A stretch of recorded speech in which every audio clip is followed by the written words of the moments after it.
សួស្តីខ្ញុំសៃលីនថ្ងៃនេះខ្ញុំទទួលបាននំជប៉ុនមួយចំនួនពីប្រទេសជប៉ុន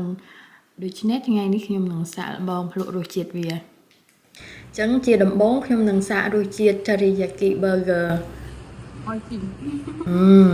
ឆ្ងាញ់ណាស់よっしゃតែបន្ទាប់មកគឺវត្តៃជាលើកដំបូងដែលនាងបានសាកល្បងនំបែបជប៉ុននាងបានជ្រើសរើសនំរសជាតិ cheese ចាំមើលតើគាត់នឹងមានប្រតិកម្មយ៉ាងណាឆ្ងាញ់អញមិនដឹងវិញទៀតមិនឯងអត់ជើងឯងប៉ុន្មានទេនំមកយើងហូប